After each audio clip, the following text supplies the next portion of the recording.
Replacing an outdated ceiling light is one of those projects that can completely change the look of a room, and it's actually a pretty approachable DIY project. If you already have an existing light and the wiring is in good condition, I'll show you how to safely remove the old fixture, connect the new one, and have it working in surprisingly little time. But since we're dealing with electricity, there are a couple of really important things you need to know before you start. Hi, I'm Maria, and this is Mission DIY. My husband Russ and I tackle projects around the house and hopefully help you feel a little more confident in tackling your own. Today I'm replacing this old ceiling light with this new one. So let's get started. Before touching anything, turn off the breaker that supplies power to the light. So first thing you need to do is make sure the power is off. And don't rely on just turning off the wall switch. Someone could accidentally flip that switch while you're working, and depending on how the circuit was wired, you don't necessarily know that everything in that box is dead just because the light is off. So turn off the breaker and come back and try the light switch. But don't stop there. You can also use a voltage tester to verify there's no power at the fixture before touching any of the wiring. As you can see, there was still power coming to this wire.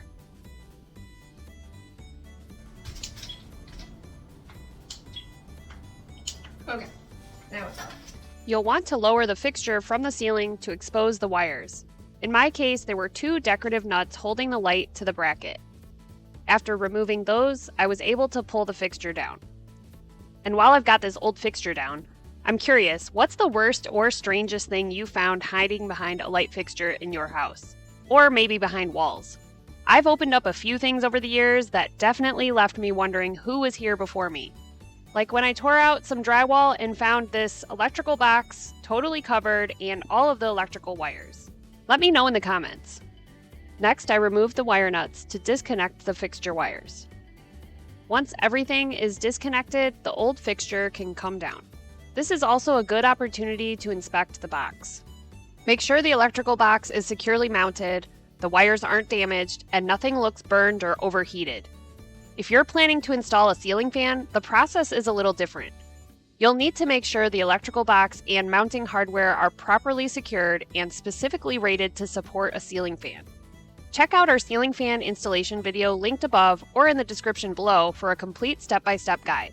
If you find damaged wiring, loose connections, or anything you're unsure about, that's a good place to stop and call an electrician. And just a quick disclaimer, I'm not a licensed electrician, I'm simply showing you how I tackled this project in my own home. If you're uncomfortable or unsure about any part of the process, consult a qualified electrician before attempting to replace a fixture yourself. Most new ceiling fixtures include their own mounting bracket. The old bracket might look similar, but don't assume the new fixture will fit it. I decided to keep the old one on and just put the new one right on top of it, just in case I might need it in the future. The bracket attaches directly to the electrical box and not just the drywall. Before moving on, make sure it's secure because ultimately that's what's supporting your light. And if you're installing something really heavy like a chandelier or a ceiling fan, it's a different situation, like I said before, so you need to make sure the electrical box is rated to support it.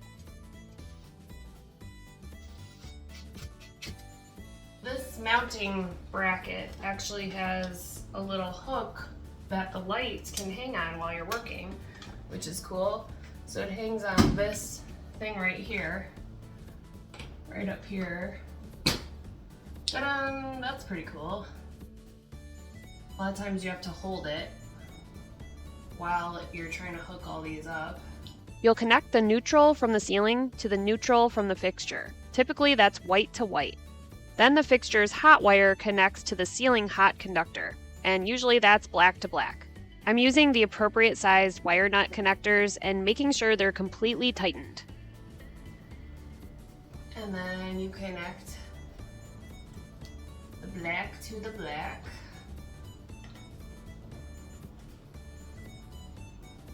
Twist it around a couple times first.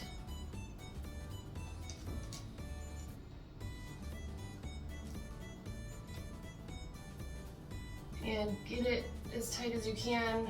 Make sure that those wires aren't going to pull out.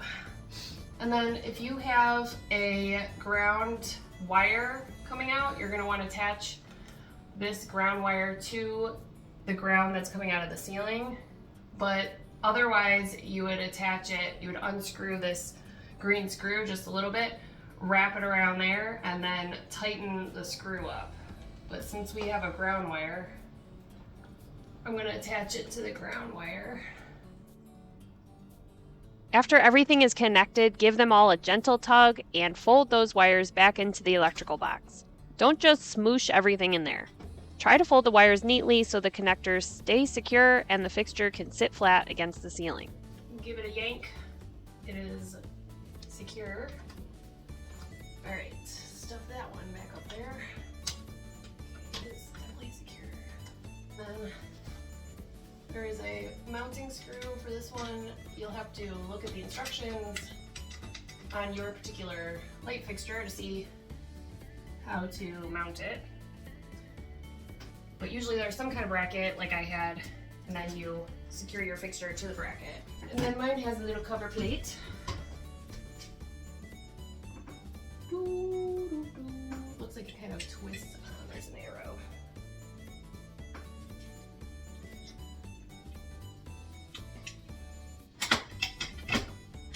And the instructions on mine are gone because this came in a 2-pack and we used one of them and I guess didn't keep the instructions.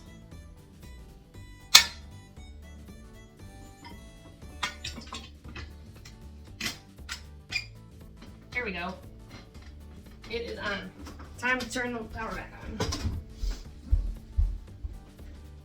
Now comes the moment of truth. I'll turn the breaker back on and flip the switch.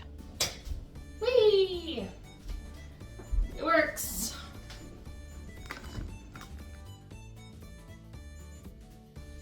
Pretty easy.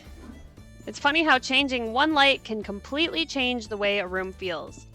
We spend a lot of time trying to improve the spaces around us, but the kind of light we shine on our own and bring into the lives of the people around us matters a whole lot more. In Matthew 5, verse 16, it says, "Let your good deeds shine out for all to see." Replacing a ceiling light isn't a complicated project, and I hope this inspired you to replace your own. If this helped you at all, let me know how it went in the comments. And if you like projects like this, subscribe to Mission DIY and hit that like button. Thanks for watching, and I'll see you in the next video.